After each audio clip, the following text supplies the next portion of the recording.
Part 3. Chapter 3. We learned many years ago that community is missing something profound when we do not include our spirit guides as members.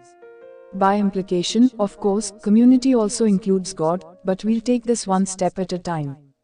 As it turns out, spirit guides, also known as angels, play a key role in keeping the afterlife healing circle safe and secure. We have come to rely on their love, protection, and practical support not only during the healing circle, but in our daily lives as well. It took a personal crisis, however, for both of us to open up to a larger perspective. Jana was at her wit's end. The restaurant she owned was failing, she owed the IRS a huge sum of money that she did not have, and her long-term partner had just ended their relationship. She returned to an empty house at twilight after work one day and hit bottom, in a crisis of despair. She sank to her knees. "There has to be something more," she said out loud, even though no one was in the room with her. "Are you asking?" a voice said clearly, outside of her head. She was too stunned to respond. "Are you asking?" the voice repeated in an even more urgent tone. "I guess I am," she answered finally. "Are you God?" she wondered in silence. "No," she heard, followed by gentle laughter. Jana cringed. In her limited understanding, she believed that the only other option was a name she could not bring herself even to think about, much less speak out aloud. "No, I'm not him, either," the voice said. More laughter. It was disconcerting that this invisible stranger could read her mind. Jana summoned her courage. "Then who are you?" "I am a friend who has been with you since the beginning of your time," which Jana understood to be the start of her life. "You have many more friends, and when the time is right, I'll be happy to introduce you to the others. My main function is to help you with your spiritual growth." "I'm going crazy," Jana thought. The room filled with a yellow-white light. Yellow was the color Jana had always associated with unconditional love. Such a love was what she felt now, soft, sweet, warm, gentle, and yet strong. Soon, all that Jana could feel was that love, herself, and that being beside her. She knew that love came as much from God as it did from the voice. Her doubts, fears, and depression melted away. "What is your name?" she asked. Dozens and dozens of names flashed before Jana's inner vision. "I have been all of these names and more over many lives." "Who were you in your most recent life?" "I was a member of the Yaqui tribe." "Then may I call you Yaqui?" "Yes. I know you have many questions and I will be happy to answer some of them now." Jana again summoned her courage. "Is God displeased with me?" "Oh no, my child." "Then why is He doing this to me? Why is my life in such a mess?" "He is not doing this to you. This was the only way you could bring yourself to ask for help." That hit home. Jana had never asked anyone for anything. Even as a child, she used babysitting money to buy school supplies instead of expecting her parents to pay. Now she was in a position of having to turn to others for assistance. It was humbling. They talked and talked. Yaqui offered her an entirely new way of thinking and feeling. The only other time she had ever felt this close to the divine was when, as a girl, she had sung hymns in the church choir. She wanted to keep that feeling of connection.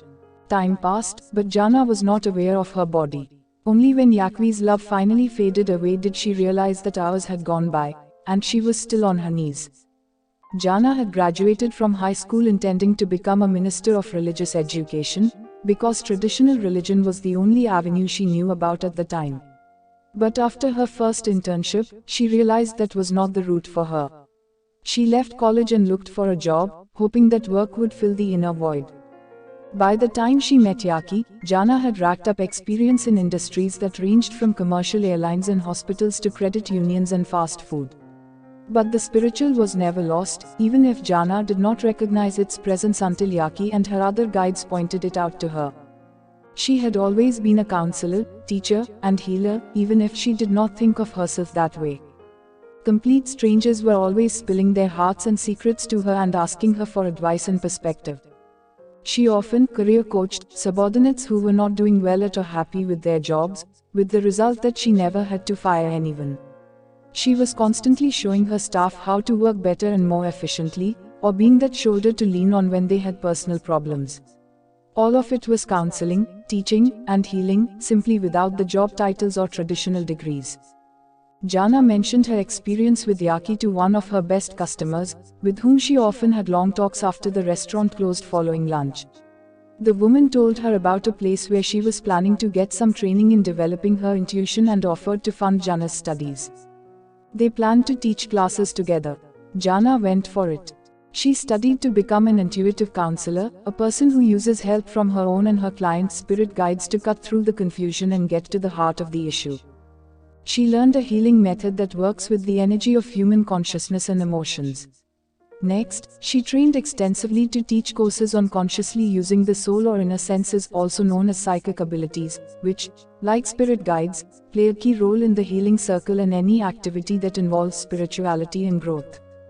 Jana has always been eerily good at using her soul senses to tune into what transpires in other people's hearts and minds.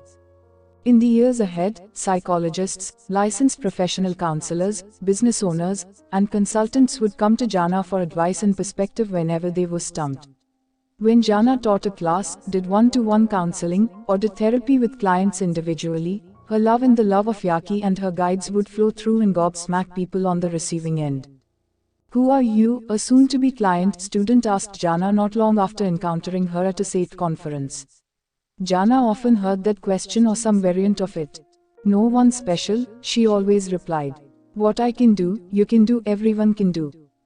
During the summer of 1986, Jana still had a day job and was trying to pull together entry-level classes on soul sense development. In July, one of the students who attended a 2-weekend course was co-author Candace. Like Jana, Candace had turned to work in an effort to fill that emptiness within. Unlike Jana's variety of jobs in different industries, however, Candace focused on journalism. Putting words on paper was her one marketable skill. For the previous decade, she had been employed full-time for daily and weekly newspapers as a copy editor and reporter. At the time of the class, Candace earned a living as a senior editor for an advertising trade publication. Journalism was even more decidedly male-dominated back in the 1970s through the mid-1980s than it is today. Once Candace specialized in business reporting, almost all of her colleagues and editors were male.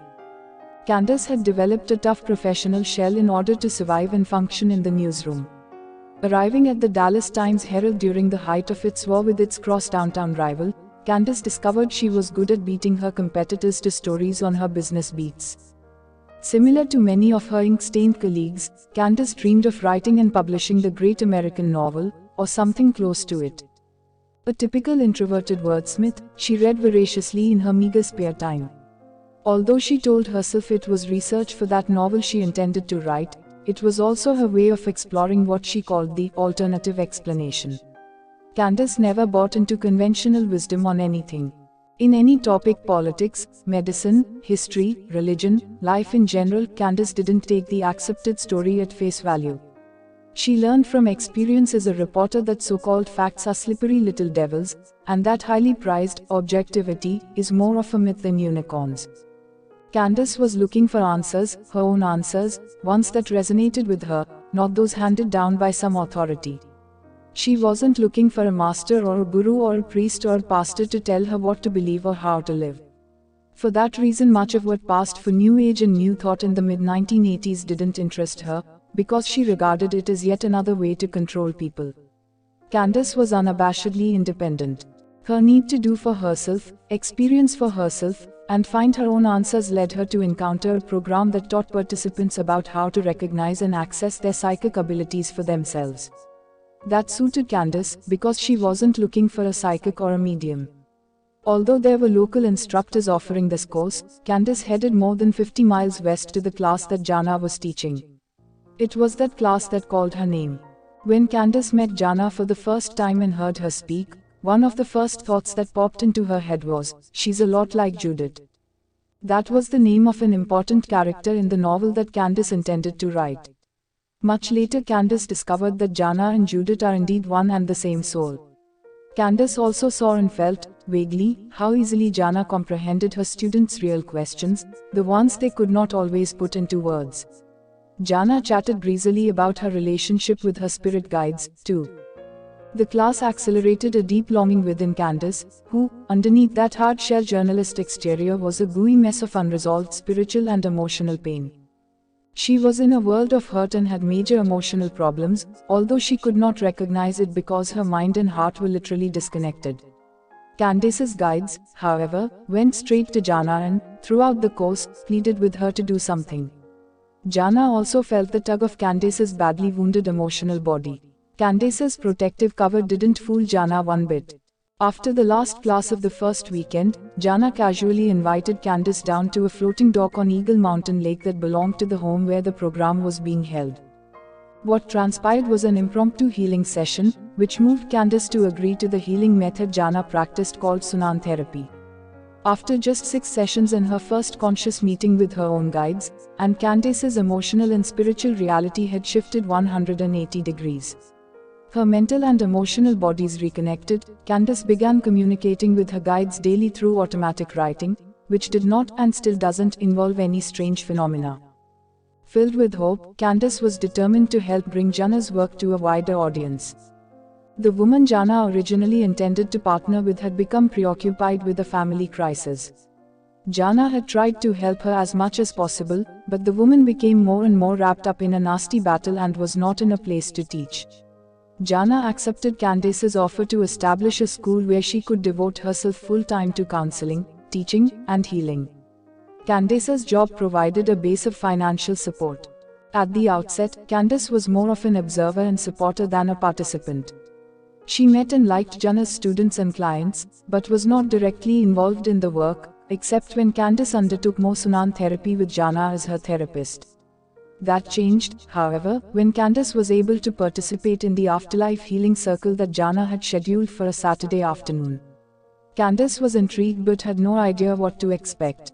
Clara Jones, a pseudonym, was a school teacher who suffered a devastating emotional and spiritual wound that refused to heal for 2 decades, despite some of the best psychiatric treatment in the world.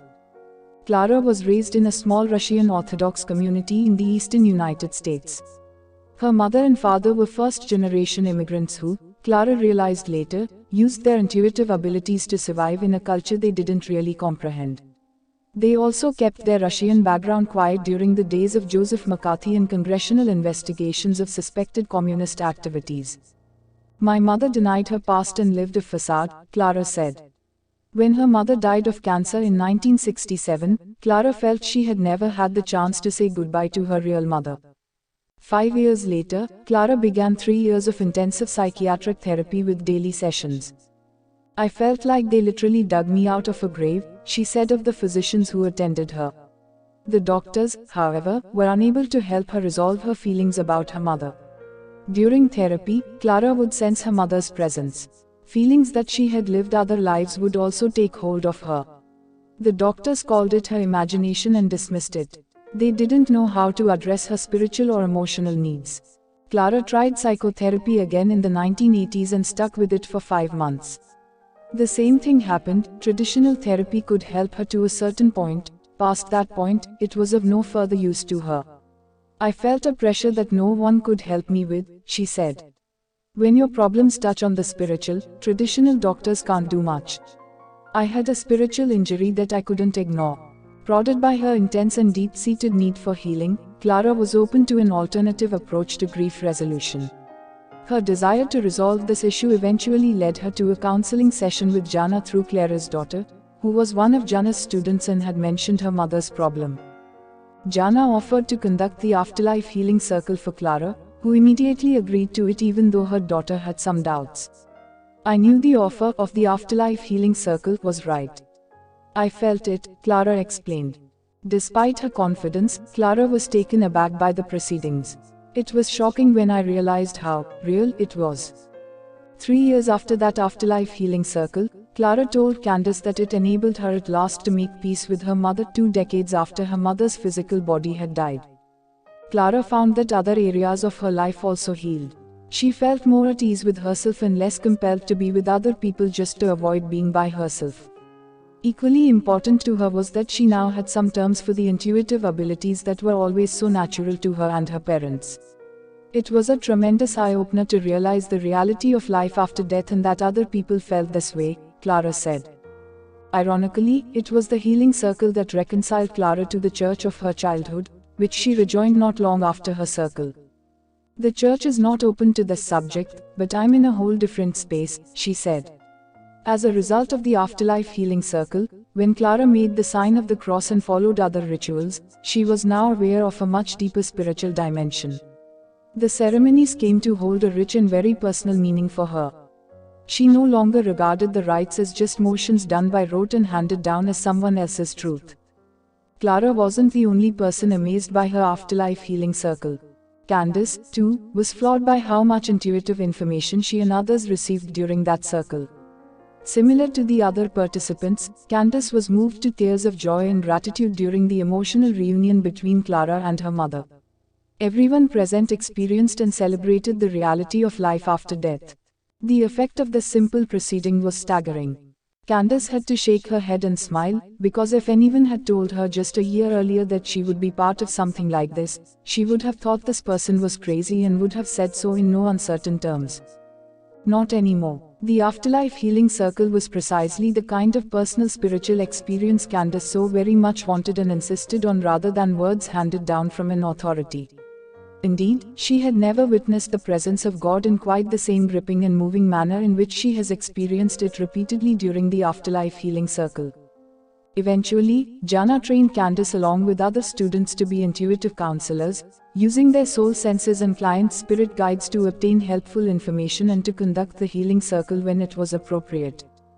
Jana also trained Candace and others in Sunan therapy, an intuitive approach to resolving deep emotional and spiritual wounds and issues. From time to time, either clients or students of these counselors needed the afterlife healing circle. Candace tried to participate whenever her work schedule allowed, because the afterlife healing circle, for her, was far more moving and powerful than any traditional religious service she had ever attended. It spoke far more eloquently about everlasting life than any sermon ever could, and evoked more joy and faith than any text, however sacred. When we work as intuitive counselors or energy healers using the Sunan method, we do not adhere rigidly to any type of system that the left brain might understand or recognize. Members of the Sunan Society explained that the approach they have imparted to us incorporates and blends many ancient and diverse traditions of wisdom and healing that have arisen on earth and elsewhere. For the purposes of the afterlife healing circle, we can boil the Sunan method down to 3 simple principles. 1. Love. 2. Connection. 3. Trust. Love means we know how to send and receive unconditional love.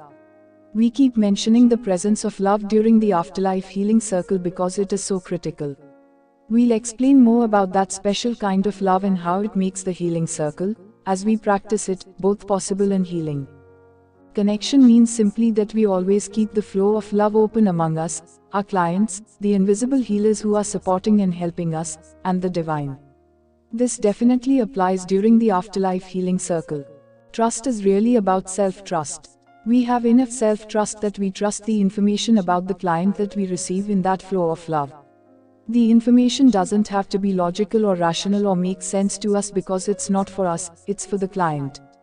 Trust in self is a definite must for the afterlife healing circle, which often reveals to participants information that seems strange because it's not for them, it's for the person they are trying to help.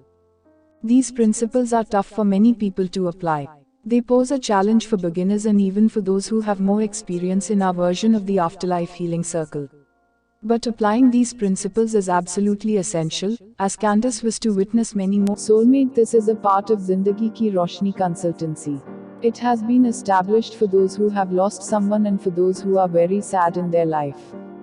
About 100 PDF books and 20 short audio books of this topic will be sent to those who join it.